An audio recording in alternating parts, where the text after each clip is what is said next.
पंजाबी दी मिसाल है कि हमेशा हक लाल वाले दी पूरी पैंदी हुंदी, बेईमान जिहड़ा ना उहदी कदी भी पूरी नहीं पई।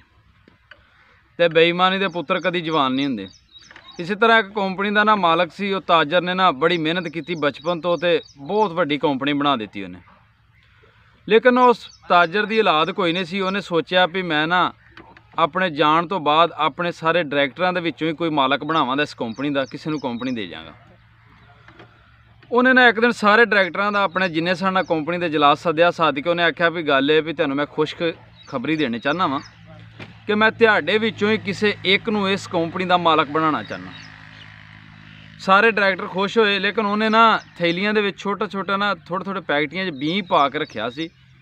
वो मालक ने आख्या भी इन्हां पैकटियां लै जाओ तुसी, इन्हां दे तुसी बीज जिहड़े ने उगाने ने। एक साल बाद इजलास सदन दा, जिहदा सब तो अच्छा पौधा होएगा उस बंदे नूं मैं इस कंपनी का मालक बना देना।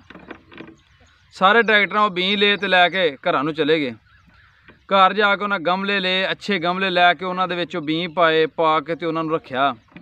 मेहनत बड़ी की पूरा साल भी हर किसी दी मुकाबला सी भी मेरा पौधा अच्छा हो, दूसरे का ही मेरा अच्छा हो। उन्हां दे विच एक जवान ऐसा सी कि जिहदा पौधा उगया ही ना।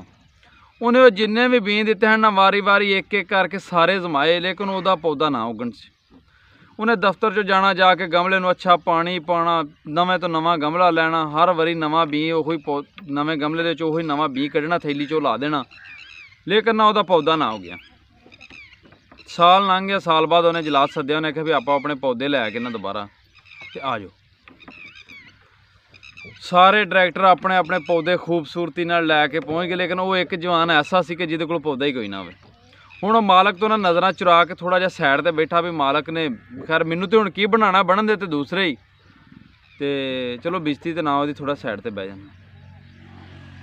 जो साइड ते बह गया ना तो मालक ने सारिਆਂ ਦੇ पौधे वेख के तो उन्हें आख्या गल है भी मैं जिहड़ा अरहम है ना जिहड़ा उन्होंने मैं इस कंपनी का मालक बनाना चाहना।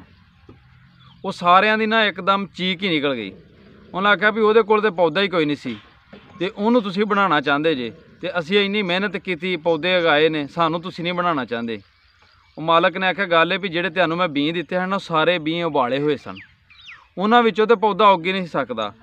वो बेचारा उन्होंने पौद्यां नूं बीआं नूं ही लगा रहा गा पौधा बनाने वास्ते ਜਿਹੜੇ ਉਹਨੂੰ मैं दिते हैं। तुसीं सारे बीं बदल ले ने, तुसीं टोटल बंदे बेईमान जे। मैं ईमानदारी की बुनियाद ते इस कंपनी की रखी सी, ईमानदारी नाल ही एडी वड्डी तरक्की की है, लेकिन उन्होंने मैं इस कंपनी का मालक बनाना चाहना वा कि वो ईमानदार बंदा हो।